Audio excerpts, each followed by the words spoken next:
Evan Carter, a lonely tech entrepreneur still grieving the loss of his wife, walks into a café he visits almost every evening. But tonight, something is different. The waitress, kind, gentle Elena, is wearing a necklace that should never exist outside his wife's grave. That single glimpse sparks a journey into the past, and reveals a secret that had been buried for decades. That's exactly what happened the night Evan Carter, a 45-year-old tech entrepreneur, walked into Luna's Corner Cafe, and saw something that nearly stopped his heart. Evan had only come for a quiet dinner. Nothing fancy. Nothing dramatic. Just the kind of simple place his late wife, Marissa, always loved. The cafe smelled like fresh pancakes and old coffee. The windows fogged from the heat of the kitchen. It was the kind of neighborhood spot where everyone knew the waitresses by name. And lately, Evan had become one of the regulars too. Business meetings, million-dollar contracts, sleek penthouse dinners, none of that comforted him anymore. Not since Marissa passed away 3 years earlier.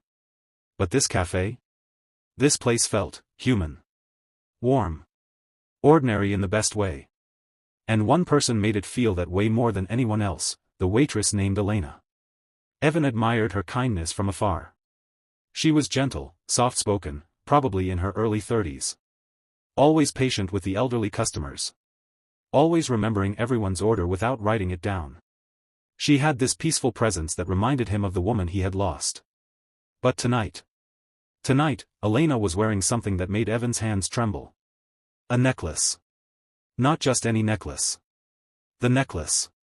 A delicate teardrop-shaped pearl on a thin silver chain, slightly old-fashioned, slightly worn. The exact necklace Evan had given Marissa on their wedding day. The same one he had insisted she be buried with. His throat tightened. His body froze. How is this possible? He whispered to himself. Elena moved from table to table, refilling coffee cups, completely unaware that the man in the back booth was staring at her as if he had seen a ghost. Evan tried to convince himself he was mistaken. Maybe it just looked similar. Maybe he was projecting memories. But then she turned. The pendant caught the light. And he saw the tiny dent on the silver rim, the exact dent Marissa got on their honeymoon when she accidentally dropped it on the hotel balcony. There was no mistake. That necklace was the same one. And yet, it couldn't be. Marissa had been buried with it. He had seen it with his own eyes. Elena approached with her usual warm smile. "Need a refill tonight?" she asked. Her voice was kind. Soft. Familiar in a way that made his chest ache. Evan swallowed hard. "Why yes. Thank you. Just a little." But he wasn't looking at the coffee. He couldn't stop staring at the necklace. "That's a beautiful piece," he said carefully. "Is it special to you?" Elena reached up and touched it gently, like someone touching a memory. "It was my mom's," she said. "She passed away a few years ago. This is all I have left of her." The words hit Evan like a punch. Her mother's? That made no sense. Marissa had been an only child. No close relatives. Nothing like that. He forced his voice to stay steady. "I'm sorry for your loss." What was her name?" Elena hesitated.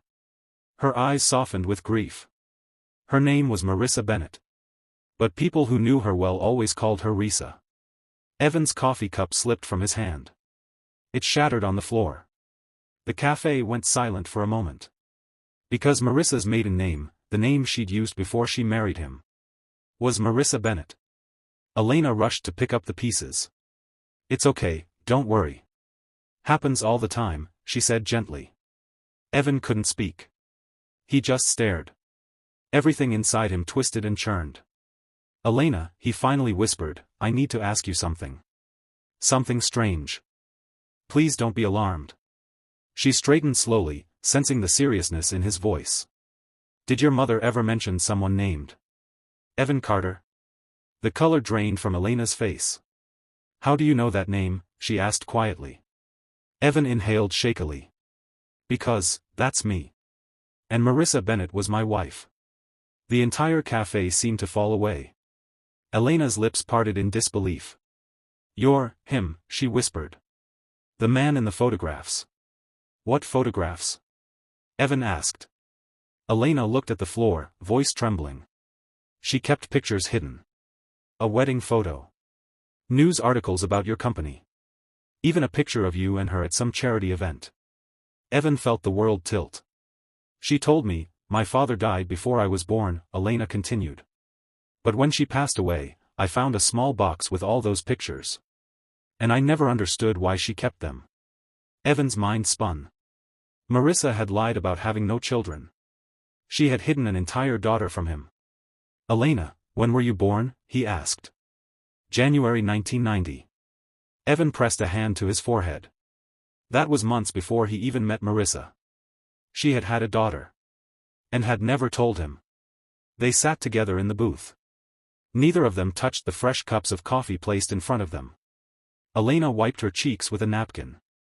My adoptive parents, Mark and Violet Bennett, told me I was adopted when I was little. They let me keep my last name. They said my birth mother was young, overwhelmed, and wanted me to have a stable life. Evan stared in shock. She gave me this necklace, Elena added. She left a note saying it was the only valuable thing she could give me. The necklace gleamed softly between them. A symbol of everything Marissa had never said. Evan's heart cracked open. Elena.